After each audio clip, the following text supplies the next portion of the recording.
and we're back with another episode with Supriya Chechi, and we're going to be continuing the discussion on the ninth chapter of the Gita, which is the 30th verse. So yeah, Okay. you can take it from here. Thank you, Siddharth, Kanan, Hare Krishna, Jai Srila Prabhupada. Very happy to be back. We are reaching the end of the ninth chapter.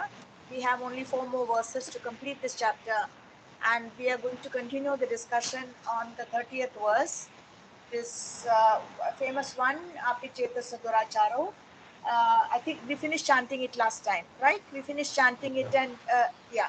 So, just quickly, the translation, which is even if one commits the most abominable action, if he is engaged in devotional service, he is to be considered saintly because he is properly situated in his determination. So, this is one of the most difficult verses to grasp, understand, accept, apply.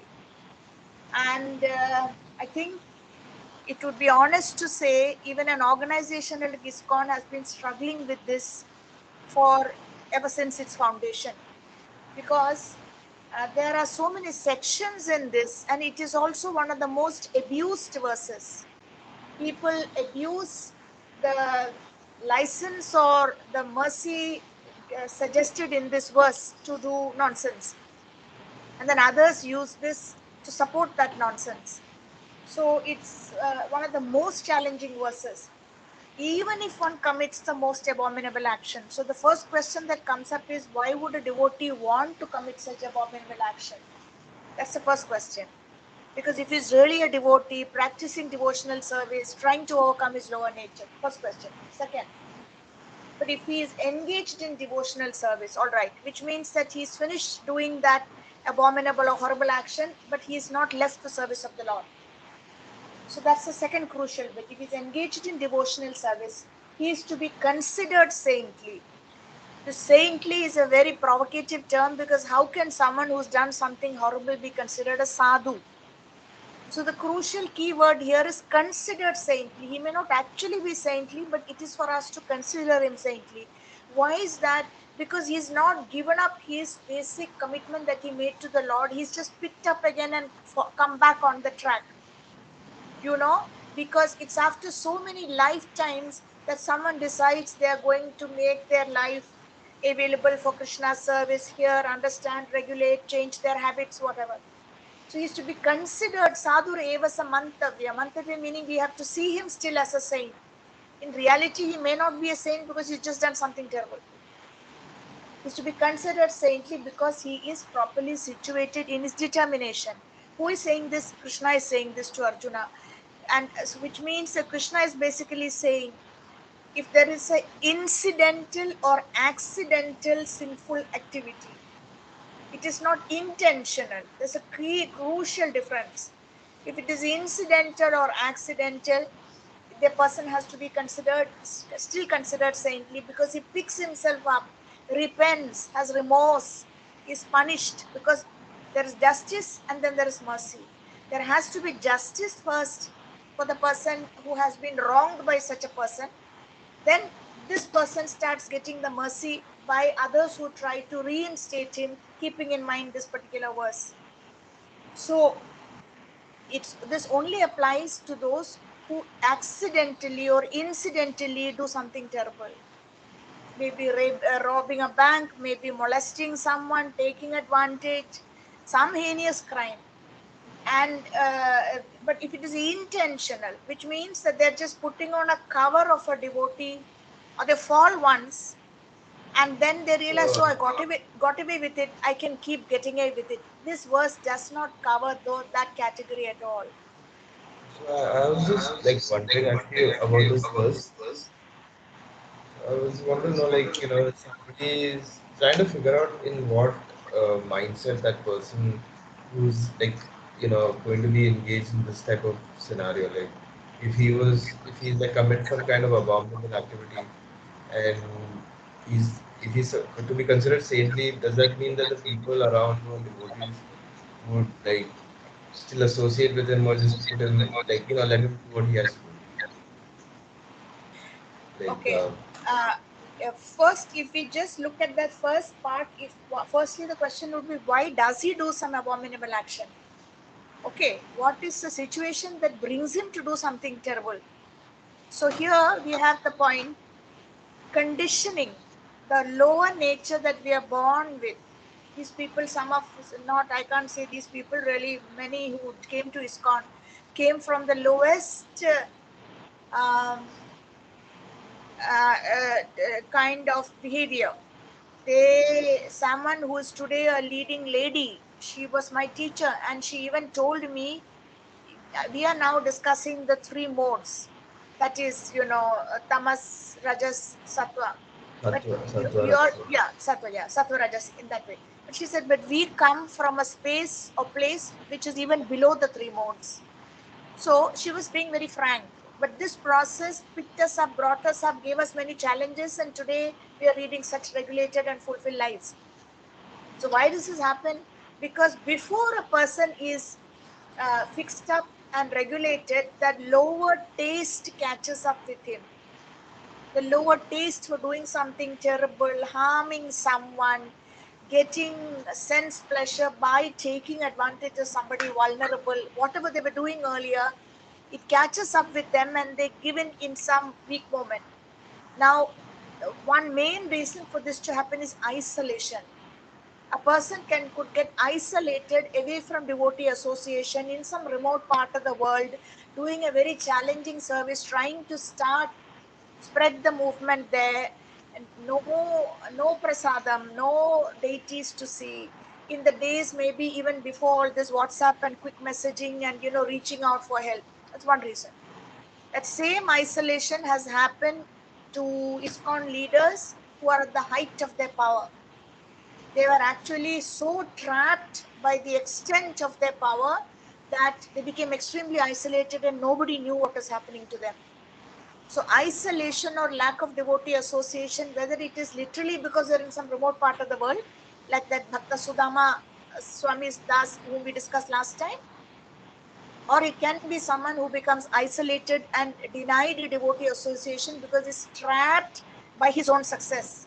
That's also happened. So that's one Do, reason. do the I will give leaders you an in example. Yeah. So I wanted to also just know, I mean, this is slightly away from the verse itself, but Yeah. like you said that the leaders can get like they can feel powerful. Is it that the ISKCON, the higher the leadership is, do they earn a lot of money when they're in No, that position? I tried to give you an example because the plain fact is, and it's no use denying these things because now in the world of internet, nobody can hide anything. If ISKCON's been around from the 1970s and we are now looking at the fifth decade, in every decade there has been some sensational scandal and fall down. That the major ones, there are other minor ones also. Major ones which has shaken ISKCON to the roots of its foundation. And right now we are in the throes of one. So this is, nobody knows why this is happening, of course, and every time this verse pops up and there's lot of debate and discussion, and sometimes this verse has been abused. Now, to answer your question, how do they become isolated by their own power? Around the time I joined, which was 2000, but this happened in the 90s. By the time I came, the fall down had already happened. There was a very powerful sannyasi called Harikesh. He was probably American or East European. I'm not sure about his Karmi name. But he was so phenomenally successful. He was a very intelligent man, educated from Prabhupada's time. He became one of the younger sannyasis. And he didn't do any of the other horrible things that immediately comes to mind. His power or his success, all his disciples, I know a few of them, were extremely well trained. They were very regulated. He was particular about this. The training he gave, like certain IIT coaching centers can claim that every year they turn out batch after batch of successful entrants. Like that, Harikesh disciple meant, the best in that disciple would come out. They would be expert in preaching, in book distribution, in pujari service, and we're talking about all people from a Mlecha background. But the extent of his success, and he was very good at collecting money. If and when you go to Mayapur, the most beautiful building there today is near the Goshala. It's called the Vaishnava Academy. 20 years ago, when we went, that particular guest house stood out for its European style finish, its quality, its standard, all stairs, staircases. There was no concept of a lift. We just casually asked, we said, in this remote place, who designed and built this? I remember when my dad came to join us, he wanted to live for some time in this place. Then we found it too far from the main temple. They said it's Harikesh Swami and his disciples. Those days we didn't know anything. So that power, it kind of trapped him inside like a fortress with his multi gadgets and devices and phones and money, huge money. He could just give money which he was collecting through the book sales into Mayapur ISKCON to help Mayapur ISKCON. Some stage, I think he had something close to a nervous breakdown because he basically pushed himself too far. Story goes that he was not at all a type who ran after many women or took drugs or drinks or anything. Story goes that somebody in India plotted to pull him down, and for his nervous breakdown, they suggested some naturopathy medicines going from Odisha. Someone mixed something in those powders which is close to some kind of drugs, mind changing, mind altering drugs. He started to have hallucinations and also some kind of blinding headaches. So the same party then slipped in a female physiotherapist. The female physiotherapist was a kind of middle-aged lady, not any great voluptuous beauty or anything at all. So she was just doing her job. This poor Swami became so dependent on her. He suddenly announced he can't live without her and he is going to change ashram and marry her. Now, this came as a very big shock because it is not the worst or the end of things for a sannyasi to decide to marry. It is not. But the choice of the person, the circumstances in which such a powerful devotee thought he cannot live without this lady, it showed to, so many people tried to counsel him and said, okay, Swami, you are just 50, you want to settle, should we not find a devotee lady of that age for you? It's okay, you've done so much for the movement, you can move out, put on white dress, because saffron is a sign of celibacy. But don't confuse, all saffron wearing people are not sannyasis in ISKCON. Sannyasi will have a danda and he's called a Swami. The majority of the saffron wearing people in every ISKCON temple are simply brahmacharis or celibates who keep the option open to marry or not marry later. If by the time they're 30, 35, 40, they decide they want to marry, they announce, take permission from their guru, and that they will be better off with a wife to support them or children. They put on white, and then either they say they found someone, or else someone is found for them. So Sannyasi, sannyasi doesn't sannyasi wears like they wear orange or orange. saffron. Yeah, they wear saffron, but the dress, if you watch carefully, is very different. The brahmachari wears saffron kurta on top with a dhoti that goes between his legs. The sannyasi may be wearing same like a kurta and some dhoti, but there's a whole kind of piece of saffron cloth that's tied around like a halter on the back of his neck, and that falls like an extra layer right down. And he has a danda or a stick to indicate he's a sannyasi. So there's a big difference. The sannyasi, once he's made his vows, it is quite a shame if he is, but it's happening a lot in Kali Yuga, forced to give up his vows but so when it became apparent that Harikesh Swami had had something close to a nervous breakdown, and in ISKCON, no one was aware that he had this. He had trapped himself amidst power, privacy, and nobody, he couldn't reach out to anyone. And one of his disciples who taught me, she told me, she said she wouldn't blame him at all because his scenario was every morning he would open his computer, look at least 400 mails from disciples around the world asking for help of some kind or the other, discussing problems, often domestic squabbles, medical issues. What should I do, Guru? What should I, problem of getting a job, financial issues from all over the world. So sometimes he would engage others, qualified others, to help him answer these mails. So this lady, she told me, she was herself quite elderly. She said, I'm not at all surprised it came to this, because no human can cope with the kind of pressure that builds up in these ISKCON top level situations.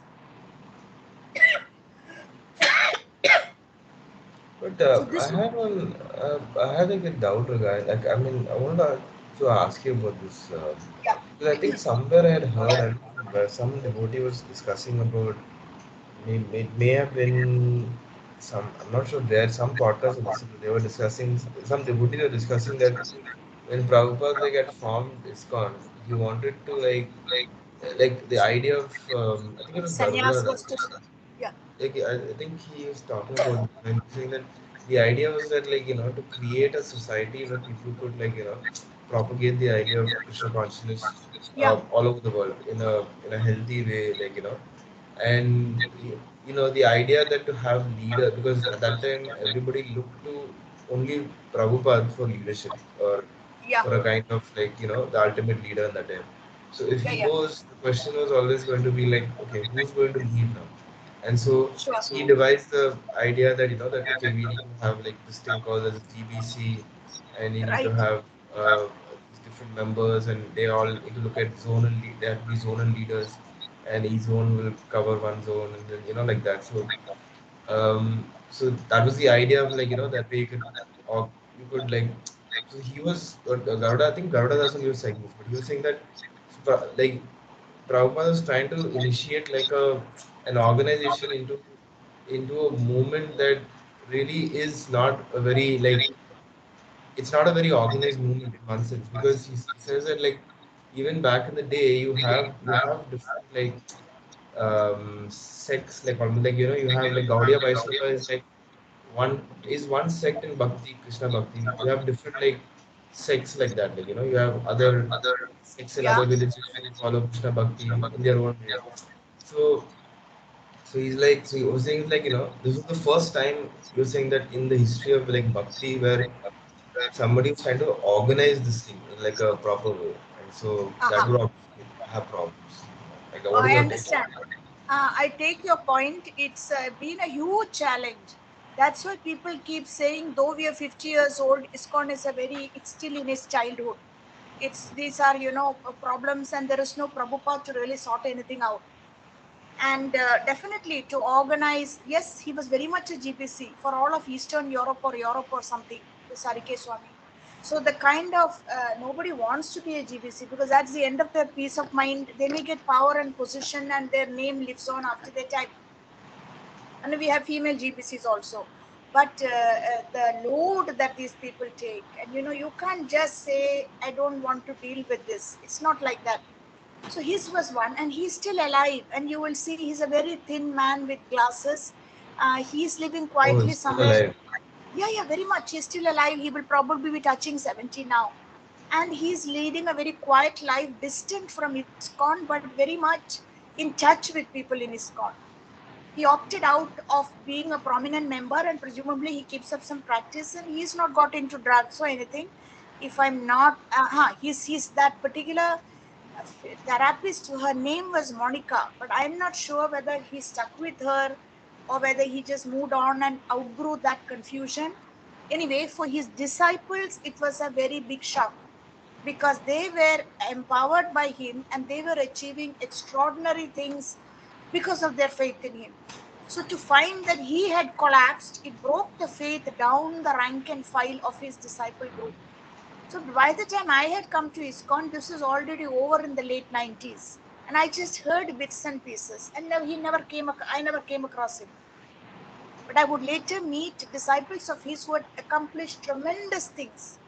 There is a book distributor who became the minister for book distribution in ISKCON when he was barely 30. He's from Switzerland. That's the son of a school teacher called Navina Nirada.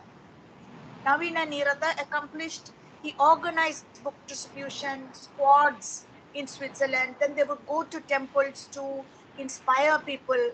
He now got reinitiated by Radhanath Swami. So after his own Guru Harikesh fell, then I met another lady called Chandramukhi, who was a teacher in the school in Mayapur. All extraordinary people in their discipline and their output. So those people kind of imploded or caved in once the Guru got into such confusion. But this is Harikesh in the 90s. Now, apparently in the 80s, there was a much huge worse Holocaust in New Vrindavan involving this character called Kirtanananda. Yeah. Ironically, the first sannyas disciple of Srila Prabhupada's, I think this was the first person he gave sannyas to in Vrindavan. He brought him from there. But that individual was always somebody with a bit of a kind of crack in his personality. He was always very much a show off and a showman. And after Prabhupada passed away, again in the remote New Vrindavan community where it's huge, it's forest. I was listening to Memories of Srila Prabhupada, Memories of New Vrindavan by Radhanath Swami and a couple of others.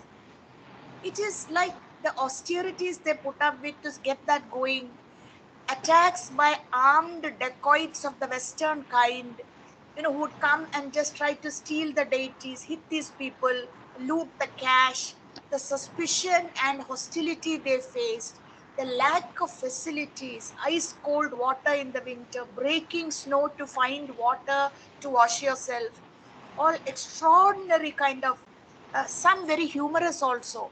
What Was he Radha? says, Oh, sorry to interrupt. Radhanath. Was he like one of those early devotees, or did he come later into the? So he is very much a Prabhupada disciple, but he rose to prominence much later. Okay, He is got a Prabhupada disciple who played a low profile role in New Vrindavan, and but he rose to prominence and his particular saintly status much later when the Juhu and the Chaupati temples, I think, collapsed after this Kirtanananda fiasco. So they sent him to sort things out. And he came in and built up a very strong team of disciplined brahmacharis, mostly IIT graduates who were attracted to him and how he dealt with them. Chaitanya So, Charan also. yeah, so many Chaitanya Charan, Gauranga Prabhu, Gauranga Darshan Das, who's now doing core curriculum for Bhakti Vidyapit.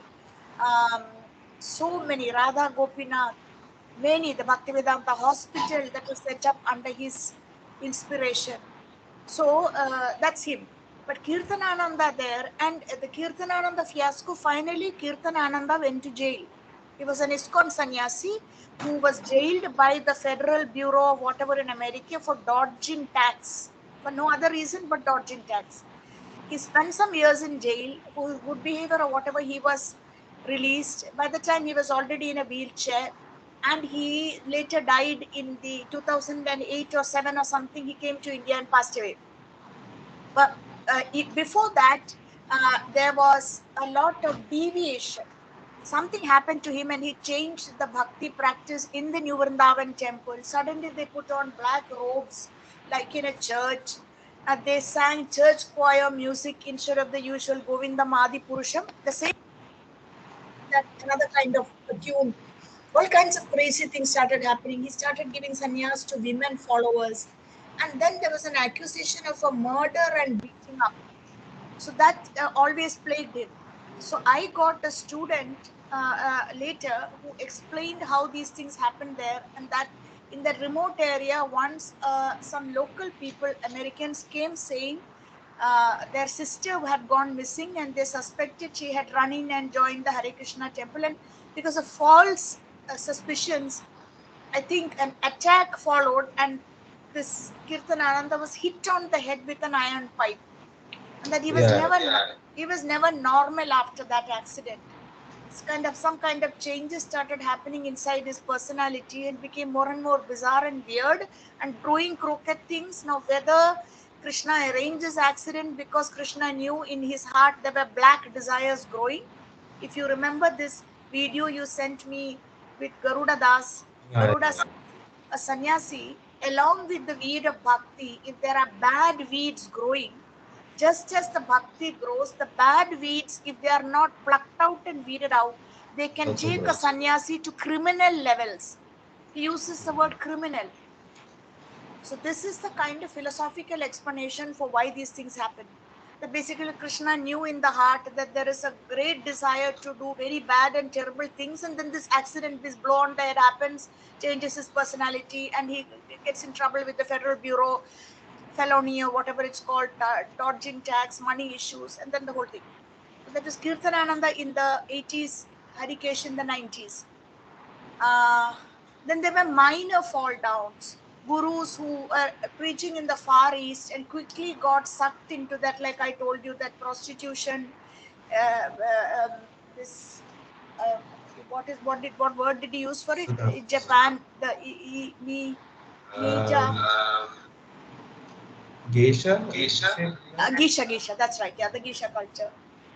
So this has happened, and right now there is a major scandal that is just shaking ISKCON to the roots, and most unfortunately, it is from Mayapur, because one of our all over our Gurukul projects have basically landed in some cursed mess.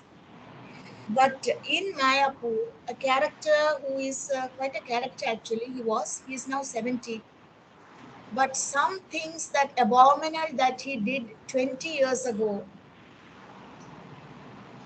those students who suffered under him are now coming out and speaking out. He didn't deny it. He accepted everything he done, but unfortunately, he doesn't show any repentance or remorse. So ISKCON has acted against him. He's known as the Gurukul Maharaj because he built up the Gurukul. So the Gurukul has brought out generations of people trained to chant the mantras, to get up in the morning, have cold showers, cook in the traditional way, do farming, ride horses, deal with the elephants, deal with the cows, do the pujas. Excellent. But just see now what's happened, because this has come up from inside the dark underbelly, if you like. So he and the Gurukul are in trouble. The disciples and devotees who passed out the students are, my friend Shamala's son is one of them. They are distraught. Their faith is broken. On top of all that, Mayapur ISKCON is being held responsible. Why didn't you take action if you even suspected this kind of abuse was going on, involving minors in the girls' Gurukul, and then some caning and whipping in the boys' Gurukul? And but after the initial shock and horror, which has been going on for 1 month now, he has been stripped of his sannyas title. He's not allowed to use his name. He's not allowed to, and he's asked to quit Mayapur and never set foot again there until, meaning, for so many years. And then he's asked to work and raise funds for the rehabilitation psychologically of those whose lives he ruined, which is basically two people, two ladies who were then young girls. But the whole thing is one big mess. And what I would learn, like you say, the takeaway from this, if you hear his statements, which are now practically out in the public domain, and the statements of the two abuse victims are also out. We know those two girls. One of them is the daughter of my friend. She's herself married now with two children, because this happened with her when she was 12 or 13 or something. Anyway, I think again, like New Vrindavan, the remoteness of the project is parts. And actually, the one thing that you can get from this is, if you want to do wrong, your mind can suggest all kinds of fantastic reasons to justify it. This is what I don't want to go into those details in a public recording like this, but the kind of reasons this particular accused earlier Maharaj or Swami, about which now there's an uproar all over the social media, uh, the kind of reasons he found to justify the nonsense he was doing is extraordinary. How much the mind, we talk about the mind, it can be your best friend, it can be your worst enemy. How such an intelligent and accomplished individual, far above average in intelligence, very powerful horoscope by those who had seen his horoscope, accomplished so much. You set up a Gurukul system. Basically, he was an American. You see, another disciple of Srila. No, he was not a disciple of Srila Prabhupada. Anyway, so he. There's a saying, no, like the bigger they are, the harder they fall. So the more, That's it. It's very so good. it's Yeah, like, it's very good. so the more high there is, this, what happens is that if you have a fall down, if something happens, you will go by you'll fall down very badly. And the people who fall down, generally they're aware of how big they are. So in order to not fall down so badly, they will like they'll try to fall down, but with like some help, with some kind of crutch or something like that. So they Yeah, will yeah. find other ways to do that. That's the sad part, but that's how Sad it part, is. yeah. Powerful So people. why there is such a severe strict action that has been taken is because he's not showing any remorse or repentance at all, and he's intellectualizing that whole situation that lasted for 4 years privately, intellectualizing, saying he was trying to understand the interplay between the male energy and the female energy, and all kinds of tosh, all kinds of rubbish, that he was trying to test whether what the Manu Samhita says and that some other Vedas say. And yeah, but he's talking with so much authority that people are left dumbstruck, and he's completely convinced or fooled himself that this was how the whole thing has to be understood. Anyway, so to cut a long story short, this is again, when the whole thing first came out in the open, a couple of other sannyasis used this particular verse to try to say we should forgive, we should help him, he was tempted, etc. And then a couple of other stronger voices and lot of public rank and file devotees, say me, Shamala, like us, they spoke out and said the crucial point here, which comes out in the last two lines of this purport. The Prabhupada says, you can't intentionally keep doing sinful activity and justifying it, saying that you are doing devotional service, so it's okay. You see, right at the end, if you see, he says, no one should take advantage at the end of this. No one go right towards the end. This is the last paragraph. Yeah, I got it. Last, yeah, Yeah, I got it. yeah, yeah. Yeah, I got it. No, yeah, just read that. No one should take advantage of this verse and commit nonsense and think that he is still a devotee. If he does not improve in his character by devotional service, then it is to be understood that he is not a high devotee. Okay, so in all the three cases I mentioned, they don't fall into this verse. This verse is not applied to them at all, and it took lot of fight and discussion about this verse to basically cut them out from ISKCON. And then they tried to stay on. The same thing happened with Kirtanananda. He was never repentant till the end. He would find all kinds of reason. He had followers. He continued giving initiation privately to disciples who were very much taken in, because he was another very powerful leader, the ability to accomplish and achieve a lot. With Harikesh is different. Harikesh just withdrew completely. He didn't want either the justice or the mercy, and his failure was more that he let down his disciples. He didn't harm anyone. He didn't directly abuse and to kill or murder or run off with money or anything like that. So let's just now look at the whole purport to this verse. Yeah. Yeah, if you'd like to read, please. Yeah, the word su duracharaha used in this verse is very significant. We should understand it properly. When the living entity is conditioned, he has two kinds of activity. One is conditional and the other is constitutional. As for protecting the body or abiding by the rules of society and state, certainly there are different activities, even for the devotees, in connection to the conditional life. And such activities are called conditional. Besides these, the living entity who is fully conscious of his spiritual nature and is engaged in Krishna consciousness or the devotional service of the Lord has activities which are called transcendental. Such activities are performed in his constitutional position and they are technically called devotional service. Now, in the conditioned state, sometimes devotional service and the conditional service in relation to the body will parallel one another. But then again, sometimes these activities become opposed to one another. As far as possible, a devotee is very cautious so that he does not do anything that could disrupt his wholesome condition. He knows that perfection in his activities depend on his progressive realization of Krishna consciousness. Sometimes, however, it may be seen that a person in Krishna consciousness commits some act which may be taken as most abominable socially or politically. But such a temporary fall down does not disqualify him. In the Srimad Bhagavatam, it is stated that if a person falls down but is wholeheartedly engaged in the transcendental service of Supreme Lord, the Lord, being situated within his heart, purifies him and excuses him from that abomination. The material contamination is so strong that even a yogi fully engaged in service to the Lord sometimes becomes instant.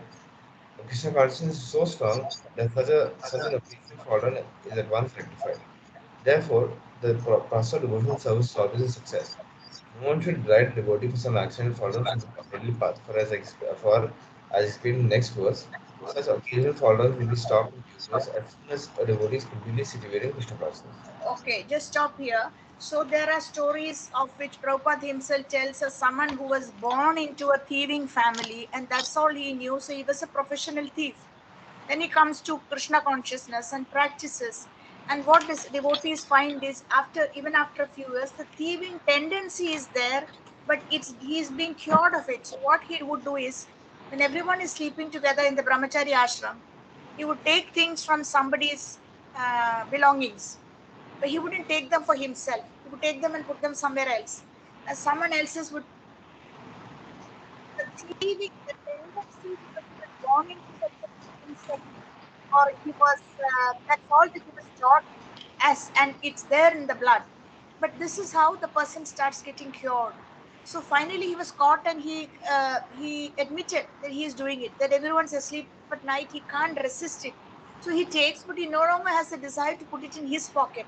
So he just puts it here and creates utter confusion. And the next morning, everyone's blaming everyone else, but they give everything back because those people say, "Hey, this is not mine. How did it get here? Take it," like that. So this is how the process works and basically cleanses the heart, and forgiveness is required, mercy is required, justice is required, but provided it is incidental and not intentional. So I know of another case. This happens all the time. Again, circumstances. A lot of the brahmacharis who are serving in Mayapur, after a while, they want a better life. Okay. So when they want a better life, because of the background they come from, they start to think how to get to America. For some of them, they stupidly think America is the kind of the door that has to open. Invariably, what they do is they latch on to some woman who's come from the West. So if they can even have a temporary marriage with her, they can get an entry ticket, like a Citizenship. visa, permission to get in there. Now the Mayapur management has got wise. When they see some budding situation like this, they crack it and confront the people and say, "Is this your intention?" So those are still accidental because some plan of some delusion or a real desire to go and make it materially. Then they should leave. They should stop being brahmacharis in Mayapur and just find some other way to go and work hard there in a petrol pump or whatever, marry someone from there and just stay.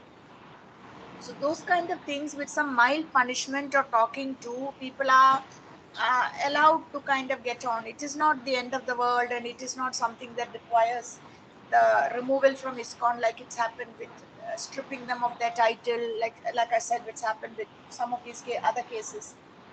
Because really, when we become a devotee or take up this process of bhakti, as Prabhupada says, we are declaring war on the illusory energy, and Maya or the illusory energy is not going to just sit with folded hands and allow us to declare war. She will definitely hit back at us. And the way she usually hits back at us is by trying to delude, to get trap our mind and make us do something that's actually harmful for us, and that will take us away from this path. But Krishna is saying, "This is my man. Never mind if he did something wrong. He's still my man. He's got a collar like a dog." That is saying that he did certain very good things. Now, temporarily, he's had some big mess. That's okay.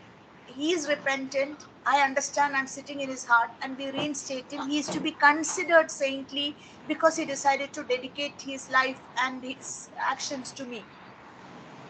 So that's important to follow. We've had so many cases, like so many, but many are rectified or like reinstated. But the major cases, like as I said, every decade we have at least one.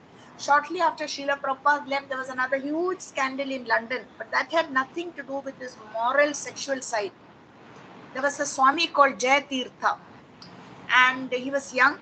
But actually, Srila Prabhupada also gave many of these sannyasis sannyas easily and undeservedly, and he said and it is like an emergency situation where even an ordinary soldier has to put on the uniform of the commander general or whatever, because a battle is on. We don't wait to ask, are you qualified, do you know how to hold the gun? They just catch you and make you put on your helmet and your and give you the whichever rifle and tell you this is how you pull this trigger and press that. So he said naturally there will be huge casualties. This was his approach, because he would say without this sannyas um, uniform, or you can say the position of sannyas, people are not willing to listen and change their lives unless the order or instruction comes from him. But therefore he created a lot of sannyasis, very young people who probably left to themselves would not have taken the sannyas order. Many of them later stepped down, and without creating a scandal they just put on white and quietly, after facing some shame and delusion, disappointment, they just live peacefully and are doing good work in ISKCON. That's there. Not everybody leaves with such a huge scandal. But this Jayatirtha was again a very young guy, but he never really was able to give up his drugging habit.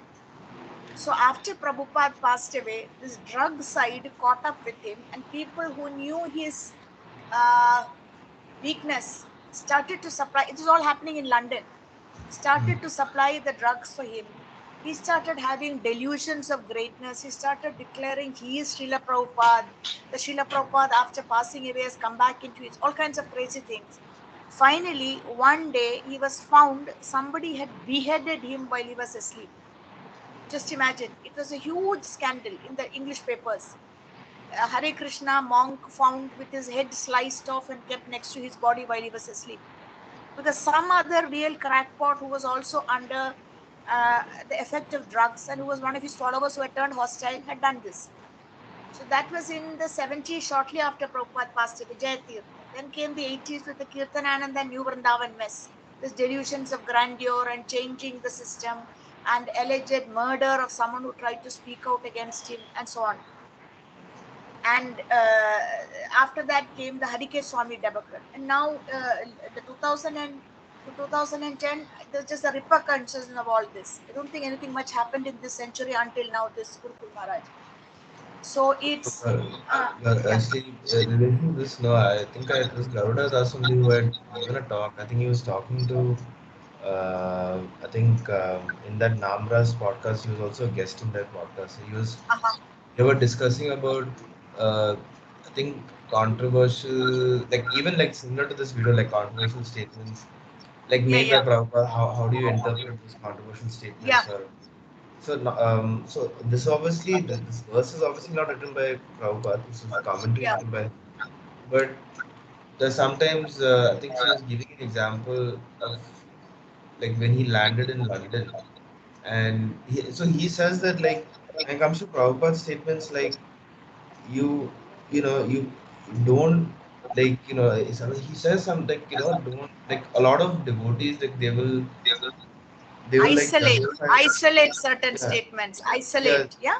yeah, they will justify like they will justify something that Prabhupada said to make a point on something. Like they will like to justify their own sort of uh, Agenda or their agenda. view of things. Yeah, Yes. correct.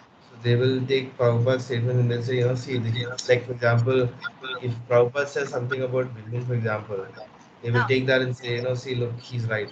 So, so he's the master, he's right. So he says that like he gave an example of an incident in like he said like a lot of people like because he was also a devotee of Prabhupada, so he's seen him. So he's like a lot of people don't understand like when Prabhupada was like when he landed in London, yeah, he's like he was not like Garuda Das was like he was a devotee of a disciple of him, but he said that he was a bit away from where all the other devotees were, and but he could like see what was happening, and so he's like when Prabhupada landed in the airport in London, some lady reporter came up to him and asked him like so what do you think? Do you think women can be leaders in your movement, or yeah. do you think some question like that? And so he said, so his response was that like women are different or something that he said, Right, and right, right. so Yeah, that became kind of the headline. And so so Garudas was saying that what he was trying to say in that moment was not that women are like different in the sense that men are better than women or more intelligent than women ourselves. He was trying to make a bigger point of trying to say that some like men, obviously there are certain things that men can do that women can't do, and there are certain things that women can do that men can't do. So he was trying to make that point. Obviously his English is not so great, Yeah, yeah, so he's not able to explain things that well. So you have to consider that part of it also. And I like. secondly, like Yeah, yeah, and also continue. secondly, he says that he says he remembers this because when after that incident when Prabhupada came from there The and he temple. came to that the manor, Temple. Bhaktivedanta manor, Garudadas was there at the time, and Garudadas says if you looked at Prabhupada's face, because he realized that that the newspaper says that that this monk leader said doesn't like women or something like that and all that Yeah, stuff. You could see in his face that like he was genuinely very upset that this reporter didn't didn't understand what he was trying to say. Like he was trying to make a bigger point by saying that like men have a different like in the sense that how they do things and women have a different way of doing things, and you have to like kind of accommodate certain things and to understand it. He's trying to explain in a bigger way, but then the reporter just wanted the headline and like took that and put it there. So it goes to show like that a lot of devotees like they do the same thing like what reporter does. They'll take that one particular thing and then they'll put it out and say he said this, so uh, so yeah, it yeah. should be I right. no. There are quite a few things. Discussion, Garuda Prabhu discussion. I remember this incident. What he said. I think one is, of course, he says there are, he nicely categorizes that in all Prabhupada's writings, there are some which are really essential teachings, some Uh, which are supportive teachings, and some which are supplementary. So if you don't see that and we just treat everything as equal in the usual way of every word the Guru has spoken is sacred, that's true. But if you don't do that, we are going to be in trouble. And particularly the types who isolate one statement because it suits them and don't see that there are things that Prabhupada said in other places that complement this. For example, this famous, much quoted statement that women are less intelligent, women are less intelligent than men in a particular way, that maybe spiritually it is difficult for them to practice detachment the way men can, because if it's from their body that a child is created, it's very difficult to be detached biologically and whatever. But in the same way as Prabhupada as Garuda Das says, the corollary to that statement about women is that in the Bhagavatam he's saying men are what? Dogs, Dogs, hogs, asses, and camels. Yeah, you can take your makes pick. fun of Yeah, yeah. he throws at men also a lot like Yeah, he condemns. And what yeah, I like most about what he says is what Garuda is saying, the subtext we have to be able to read when Prabhupada is talking. A yeah. lot of the time when Prabhupada is saying damning, cutting, judgment,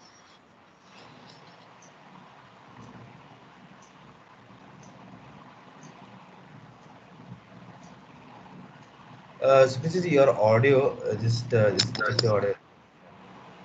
Just make sure that that red light is there. Yeah, yeah, now it's is fine. it okay? Yeah, Yeah. yeah, yeah. So that he's basically, Prabhupada is, the subtext in that slamming, damning kind of very critical, judgmental, harsh comments, dismissive in answer to questions that were being asked by his followers or the general public, or something was being covered in the newspapers, they would ask. That the answer to that the why Prabhupada is doing it is because it is Prabhupada's way of saying, why are you so interested in this stupid material world? You should be interested in trying to get out of here once and for all. Why are you interested? And it's like, okay, you're interested, here, take this.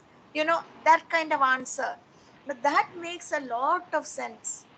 Lot, because it's not that Prabhupada is cruel and harmful and damning and judgmental.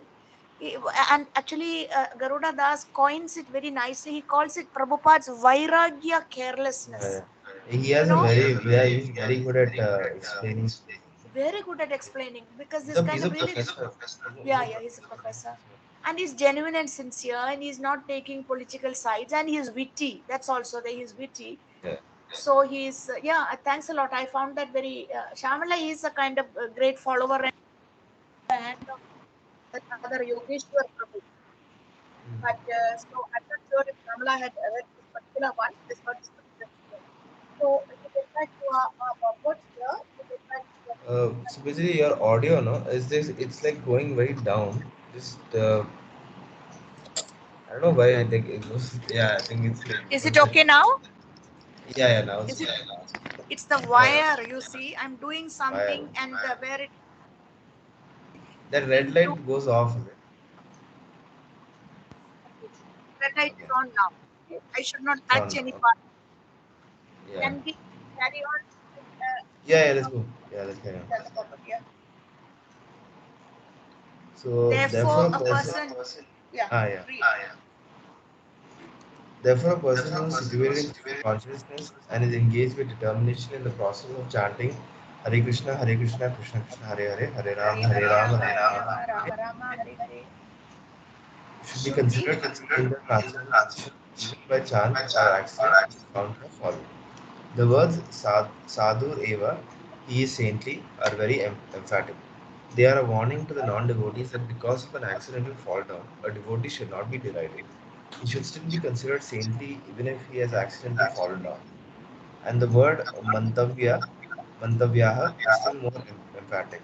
If one does not follow this rule and derides a devotee for his accidental fall down, then one is disobeying the order of the Supreme Lord.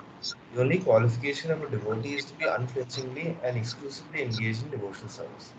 In the Narasimha Purana, the following statement is given: Bhagavati cha hara ananya cheta visha malinopi virajate manushyaha nahi sasha kalusha chavihi kadachit timira parabhavatam veti chandraha.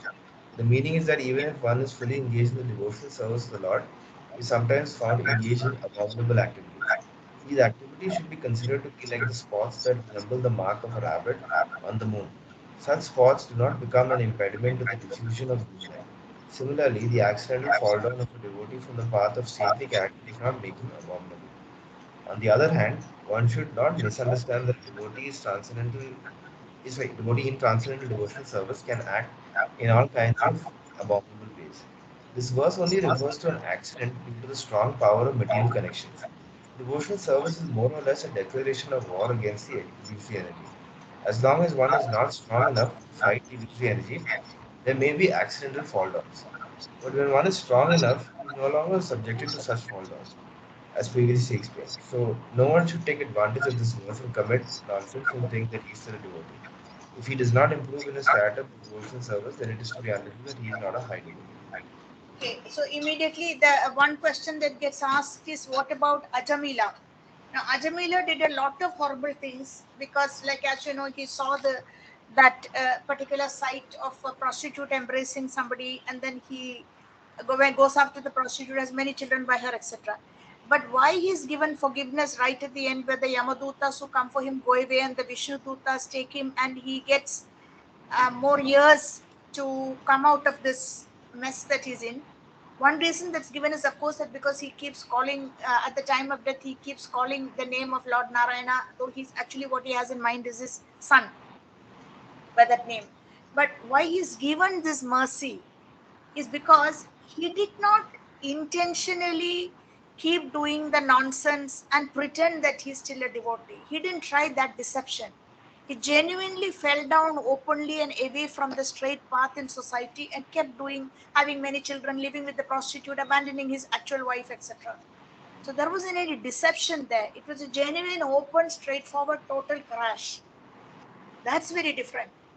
So technically, that also does not really fit in this. It went on and on. It's not like it was accidental fall down and then he just learned and came back. But because this bountiful mercy that's connected or that's contained in the chanting of the names of the Lord, that's what came to his rescue. Though it was even kind of unintentionally that he called the Lord's name at the time of death, and he doesn't go straight to the spiritual world. He Why? has to again, Yeah, he earn, take birth. No, not take birth. He's given another span. He's not. He yeah, doesn't die. He he is doesn't die. given. like he's given her a second chance to live again, and then he's like, and To then he has to realize again, mistakes. yeah, to realize mistake. Like he has to practice, and then he realizes that okay, he has to devote himself again. So he does Yeah, devotion service again, and then after that only he kind of then he goes to Vaikuntha, or yeah, I right, guess right, that's yeah. And that way there are beautiful kind of examples, how even the person who has gone wrong, actually the most wonderful example, but unfortunately you won't find anything on the net. I personally saw this whole situation. He was one of the main pujaris for Narsingadev. He was 40 maybe, Western, all his life celibate with his two brothers. And then he somehow developed some attraction for one young lady who was coming there, and some situation started developing. I don't think it went that far, I doubt it. But it came out in the open. There was huge uproar. People were upset, and ISKCON punished him and forced him to wear white. So he ran away from Mayapur and went and started living in Vrindavan. But people liked him so much for his saintly, soft nature. They appealed to ISKCON Mayapur authorities and said, please don't let him go and live in Vrindavan, because there all kinds of rogues are floating around, and he will probably fall even more into Maya. He is very willing to repent for his mistake. So they brought him back to Mayapur, and he would tell everyone, so now you know I'm not as saintly as you thought. I always told you I'm not as saintly, in a very humble way. So then he was given certain punishment. He went to Orissa and did very austere parikramas along some route that the GBC decided, and kept giving updates and chanting more. Rules were put that when he is back in the temple in his service, after his period of punishment of 3 years is over, that other lady cannot enter unless she is accompanied by her husband. That lady who was the problem, this very dazzlingly beautiful Indian lady, dark skinned complexion. So the whole thing turned out very well, because really this particular case was one where he was reinstated by the initial dismay and disappointment, but later the strong love of all the other. He was not a sannyasi. He always remained a brahmachari into his, he never opted for sannyas, and a very devout pujari of Lord Narsingadev. So he asked for forgiveness. He was given punishment. He accepted the punishment. He did everything, came back and lived another 10, 15 years and passed away last year. So you won't find anything about this particular case on the internet, because I was there in Mayapur. I know the person. At one stage, he even taught me one of the books in his, before all this fall down happened. So that is a wonderful example of this verse. So I would say this verse, to see it in application, it is rare. It is rare. Fall downs are not rare, and scandals are not rare, but most of them don't fit in this verse at all. That particular incident, I will privately tell you the name later, that's different. It is because people were very, and when he started singing right at the end, he was not that elderly, but unfortunately COVID claimed him. So many people were praying for him, and so many attended his final cremation on the. So he was genuinely forgiven. He never made an attempt to use his position of power and influence over all the people. For him, he did pujas to Nashingadev as they requested. Never tried to, you tell people, so now you know I'm not a saint. Now you know. And that way he was reinstated very beautifully. Okay, so let's see. Yeah, so that is this verse. Like I said, it is one of the most challenging, has been for ISKCON, and this is Kali Yuga. And one really lives and learns how the mind of even great devotees can completely turn and trap them and make them do such abominable and horrible actions. And how, in the last case that I mentioned, the saintly heart of this particular individual opened up and received all the punishment and asked for forgiveness. And there are all kinds of things they're expected to do. Ride backwards on a donkey with a straw in his mouth. It's like a parade amongst the local people to make the person look a real fool. I'm not sure if it really happened in this incident that I'm talking about. That's voluntary. They want to, they do it. To put themselves down as such a clown or a fool. in the eyes of the very people who loved and trusted them, because they betrayed the trust of those people. I don't think that particular thing happened. I But mean that that's does that would make sense because like the thing is like when you are in such a powerful when you're in a powerful position, so a lot of people like consider like your words very powerful and like very important. Then if you take advantage of that, it's very difficult to then like tell your devotees like, okay, I've become okay now, listen to me. So they have to almost, in one sense, they also have to like feel like you deserve some kind of punishment. punishment or some kind of like you made they will in their mind they'll be thinking you made me look like a complete fool for believing in you. So Absolutely. you need to look like a complete fool in front of everybody. So then Yeah. we can be like, okay, now we're even, and so we can Yeah, continue yeah, our. yeah. So what was it?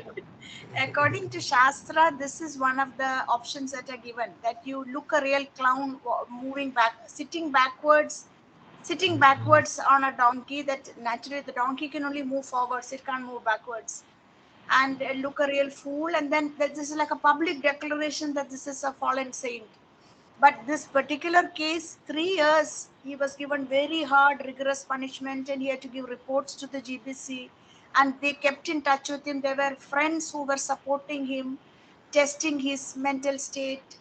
Rules were put down to avoid any further interaction with that other party, the female party. And when I was a small kid, when my father Uh-huh. used to take me to school and all that, I used to like, just for fun, I would sit the other way, Backward.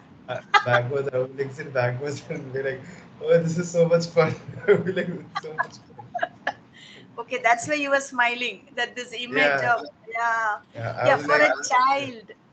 Yeah, yeah, Okay. yeah, for No, a no. child. Yeah, go on.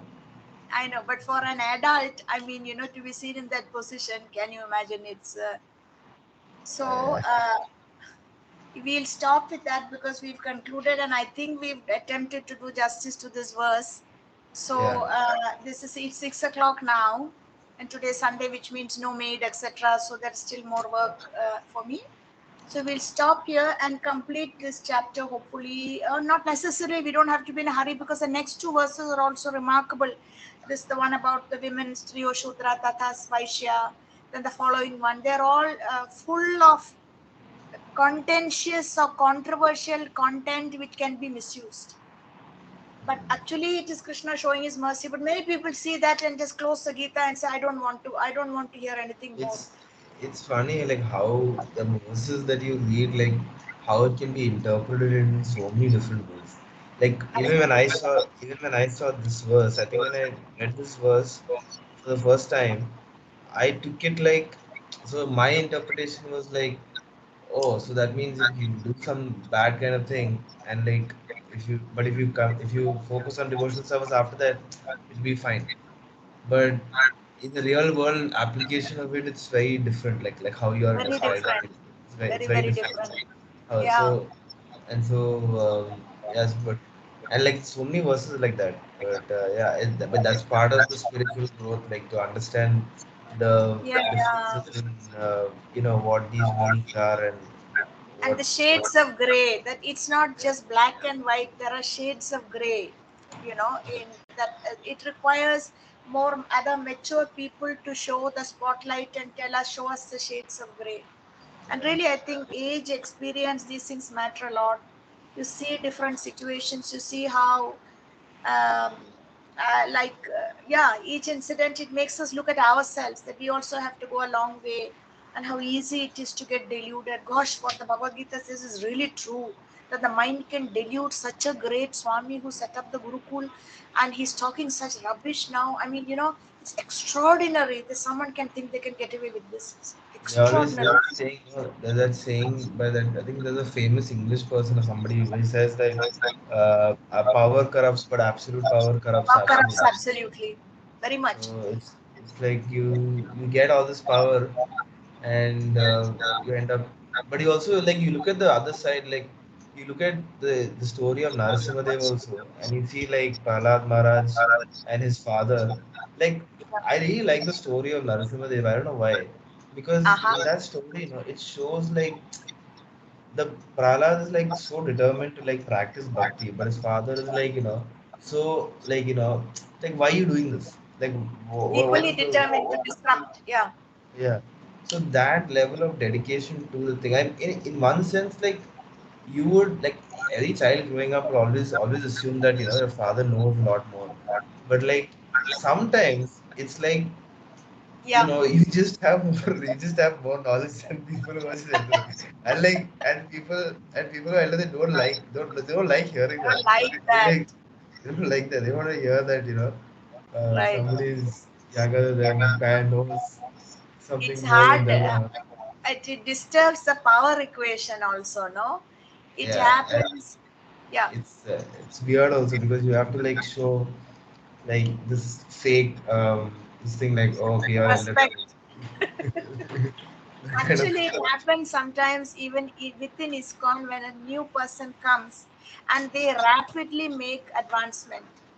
So some of the older people, maybe one or two of the older people who brought that new person to the movement, start getting uncomfortable because this person is rapidly.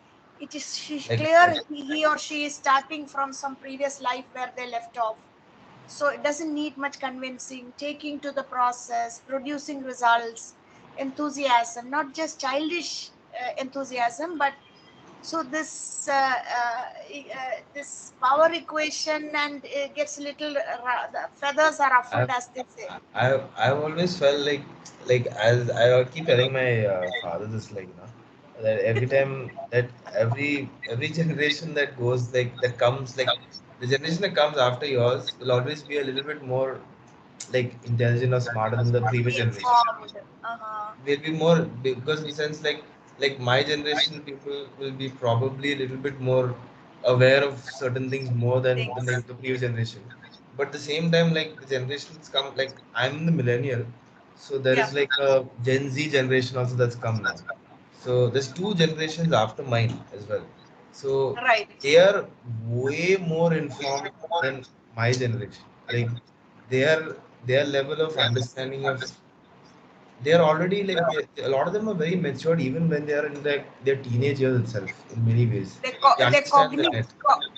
Yeah, cognitive skills, I think, get sharpened because of so yeah, much exposure, no, to media and yeah. And the thing is also the other thing is that like when I look at I think the reason for it is because we're able to see the mistakes of the previous generation and we're able to understand like okay they did like they are doing this, so we need to yeah, avoid that.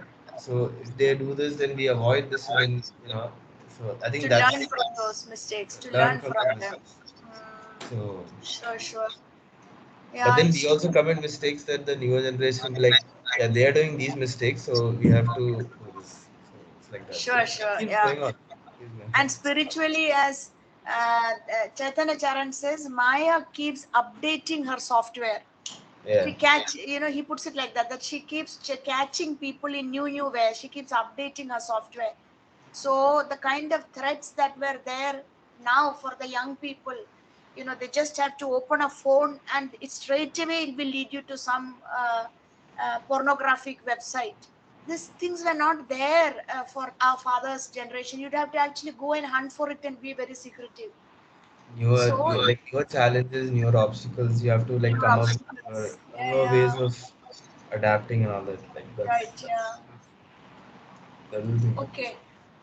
Yeah, you were going to say something? No, no, no, no. That's it. That's all. Nothing else. All right. So we meet next Saturday or Bye. Sunday. All right. Okay. Bye Bye. bye. Thank Bye, you. Supriya. Hare Krishna.